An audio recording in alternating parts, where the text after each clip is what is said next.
Hey guys, and happy Monday. Welcome back. All right, guys, we're back to talk about the fact that Denise Richards, well, we know that she was in a pending lawsuit and it was a fraud lawsuit with her ex-landlords, but now we have details as to what's going on with that. Also, we're going live today at 12:30 p.m. Eastern with Tisa Tells, Layla Lynn, and the Grace Report to talk about Portia's family matters. So if you're around, make sure you join us. Guys, don't forget to smash that like button. If you're not subscribed, get subscribed. And don't forget to hit that notification bell because, well, you don't want to miss anything we have coming up. With that, let's jump right in. It's time for all your binge-worthy pop culture news. Welcome to Up and Adam. All right, guys, so it looks like former Real Housewives of Beverly Hills star Denise Richards has hashed out a settlement with her former landlords who are accusing her of renting out a home in Calabasas and returning it trashed. According to the court documents obtained by Radar Online, Denise and her husband, Aaron Fipers, will no longer face off next week in court with Anthony Elrod and Christopher Masterson. Okay, that's a good sign. We're getting somewhere. The former Bravo star and the plaintiffs were scheduled to appear in court on Monday for day one of their civil trial, and Denise was set to take the stand and testify in front of a jury. However, due to the deal, the case is over and no trial is needed. As Radar first reported, Denise and her husband leased a Calabasas rental for 6 months to allow Aaron's brother to have a place to stay while they prepared for their wedding. The suit said that the home was returned in a state of disarray and in need of some serious repairs. The landlords also claimed that Denise had agreed to only allow a certain amount of animals onto the property. However, they accused her of having 2 potbelly pigs, 3 dogs, and 2 ponies on the land in breach of the original agreement.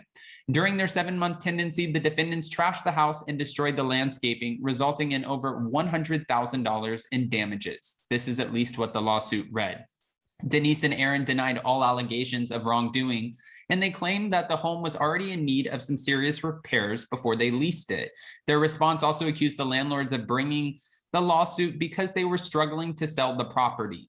Now, that would make sense too. If the home is sitting on the market, which anyone knows, the longer your home sits on the market, the more you're paying into the home, the maintenance of the home, the bills, and the more you're coming out of pocket. So you're losing a lot of money the bigger that the property actually is. And I'm sure in Calabasas, and I've heard this before, which actually blows my mind.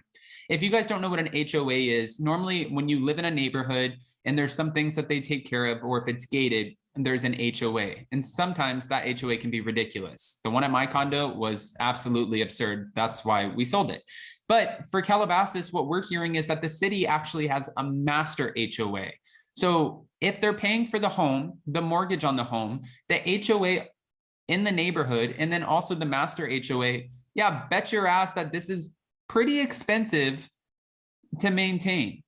I can see why Denise and Aaron would be like, it kind of looks like because you can't sell your property, you're trying to make up for some money, so why not try coming after us and suing us? Denise and Aaron, again, denied all allegations of wrongdoing. They claimed the home was in some serious need of repairs before they leased it. Now, Denise Richards also paid $56,000 upfront in rent and another $10,000 for a security deposit. She also claimed that the landlords never paid her back the $10,000 or provided an itemized list of where they were keeping the deposit. Denise's lawyer said that they even tried to settle the case by offering $33,500, but the proposal was rejected by the landlords, and the suit was seeking in excess of $100,000. Denise was also countersuing the landlords, accusing them of leaking her personal information to the public.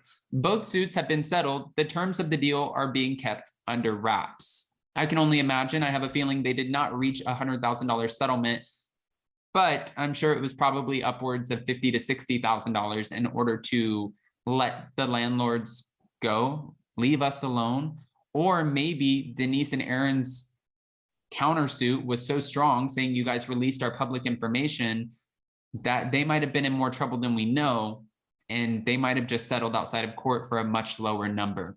Again, with it being kept under wraps, this is just left to our imagination. It's something that we'll never know. The lawsuit is coming to an end, and it's one less legal issue for Denise to worry about. Earlier this year, we know that Denise had to deal with her ex-husband, Charlie Sheen, taking her back to court. He convinced the judge to cut his child support payments down to zero after their teenage daughter, Sammy, moved in with him full time. Denise is reportedly heartbroken by the decision and is furious with Charlie for not co-parenting. This is drama, and I feel like it's never ending. Guys, with Denise Richards, we know that as of right now, we've at least heard that she wants to come back to the Real Housewives of Beverly Hills. And why wouldn't she? At one point, they were offering her her 4-year contract for $1 million a season, 4 seasons, and she only completed 2 of those seasons. Now, she only had to film for about 3 months, and then, of course, pick up shots, maybe the occasional Watch What Happens Live appearance. But this was an easy $1 million a year for her to film. I think, though, once they breached her personal life and they started accusing her, they came out with the allegations that she allegedly hooked up with Brandi Glanville. That's when it caused a problem for her and her marriage. And she was like, you know what? You can keep your paycheck. I don't need this shit. I'm not going to deal with it, or you guys.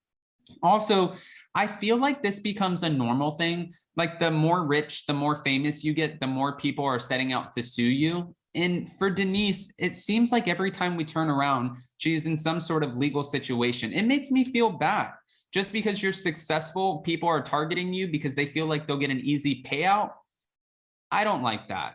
Honestly, I don't. But I don't want to just give you guys my opinions. Guys, I want to know what your thoughts are on this Denise Richards settlement. What do you think they actually settled for outside of court? And do you think that this went in the landlord's favor? Or do you feel like this probably went in Denise and her husband's favor, considering they were countersuing for leaking public information?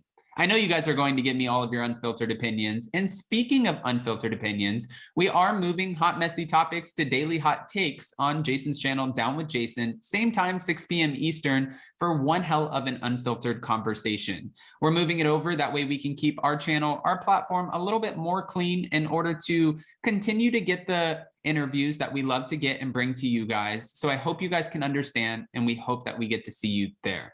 If you guys haven't already, go ahead, smash that like button. If you're not subscribed, get subscribed, and don't forget to hit that notification bell because, well, you don't want to miss anything we have coming up. Also, we're going live today at 12:30 p.m. Eastern with Tisa Tells, Layla Lynn, and Grace Report to talk about Portia's Family Matters. I'll see you guys then. Bye, guys. Love you.